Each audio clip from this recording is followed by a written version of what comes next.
Could drinking every day be as bad for your heart as binge drinking? A new study says it just might be.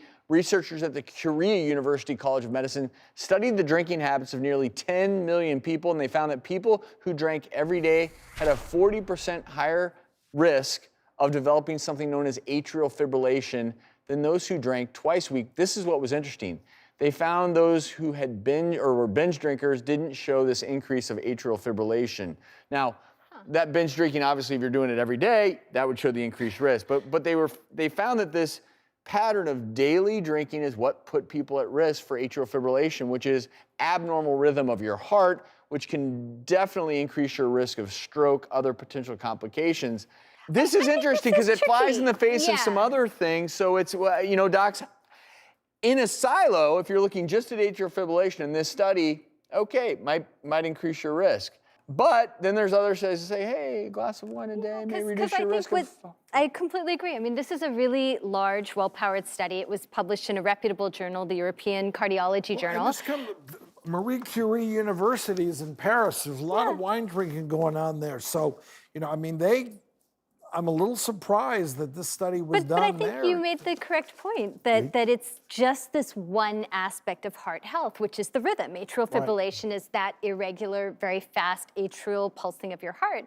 But we've talked on this show about other benefits of moderate to low intake of alcohol on a regular basis. And it is interesting that their standard was drinking twice a week, which, some people may think is also a fair bit. So especially here in the United States, where we're not necessarily drinking that wine every day. Daily. So, no, I agree with you, but I think it's sometimes hard because you read these medical headlines. This was a well-powered study, 10 million people, but you're only talking about one aspect of heart health, and atrial fibrillation, relatively speaking, is rare. It's one type of arrhythmia, where we've talked about many other benefits of the antioxidants and the lowered blood pressure that comes from low amounts of routine drinking. But what I do think this does add weight to is if you're a non-drinker, there's no reason to start drinking for heart health. Fair. I think that's important. And I think when you look at the untoward outcomes of drinking too much, liver disease, increased risk of cancer, decreased longevity, that is with too much drinking. And whether that's each and every day, binge drinking, that's all bad.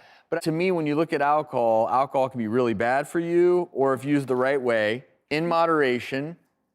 If there's multiple benefits, social, okay, fine. Be wary when you read a study and it says, okay, you're 40% increased risk for atrial fibrillation, but binge drinking's fine. Yeah. Binge drinking, you know what else happens? You binge drink, you're at much higher risk of getting in a fatal car accident or tripping and falling and hitting your head or making bad, So anyway, I just have a really tough time telling people that, hey, if you enjoy a glass of wine at night, don't do that. Just binge drink from time to time. Right. Not going to say that. Now that you mention it, I just may have to pour a little Cab Sav tonight. Cab Sav? What's your go-to, buddy? Which Cab Sav? Yeah, what are you going to do tonight? I've been drinking Ragusi lately. Oh, save some for me, buddy. Give me the Cab Sav. One glass, it's good for you. There you go, buddy.